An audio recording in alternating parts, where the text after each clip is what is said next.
கோவை நவ இந்தியா பகுதியில் உள்ள ராமகிருஷ்ணா கலை மற்றும் அறிவியல் கல்லூரி மாணவர்கள் கொண்டாடிய பொங்கல் பண்டிகையில் சிலம்பாட்டம், பல்லாங்குழி, கும்மியாட்டம் போன்றவை களை கட்டியது. இது குறித்த கூடுதல் தகவல்களை தருகிறார் எமது செய்தியாளர் மார்டின். வணக்கம் மார்டின், நாங்க பொங்கல் விழா எந்த அளவு கோலாகலமாக இருக்கிறது, கூடுதல் விவரங்கள். வணக்கம் திவ்யா. தமிழர் பண்டிகையான பொங்கல் திருவிழா ஒவ்வொரு பகுதியிலுமே கல்லூரிகள் மற்றும் பள்ளிகளில் சிறப்பாக கொண்டாடப்பட்டு வருகிறது.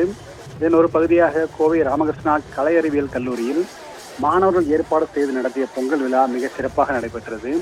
தமிழர்களின் பாரம்பரிய உடையான வேட்டி மற்றும் மாணவிகள் சேலை அணிந்து இந்த பொங்கல் விழாவை கொண்டாடினார்கள்.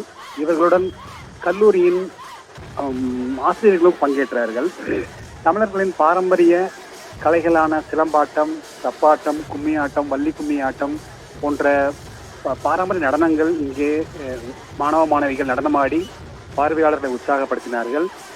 அதே போல மூளைக்கு வேலை கொடுக்கக்கூடிய பல்லாங்குழி ஆட்டத்தை எப்படி விளையாடுவது, அதன் சட்ட விதிமுறைகள் என்ன என்பது குறித்தும் இங்கே மாணவ மாணவிகள் விளையாடி காட்டினார்கள்.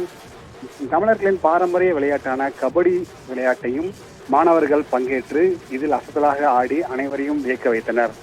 இதிலே குறிப்பாக தமிழர்களின் பாரம்பரியமான வீரத்தின் விளைநிலமாக இருக்கக்கூடிய தமிழகத்தின் பாரம்பரிய சிலம்பாட்டத்தை மாணவர்கள் சாதாரணமாக விளையாடி அனைவரையும் வியப்பில் ஆழ்த்தினார்கள்.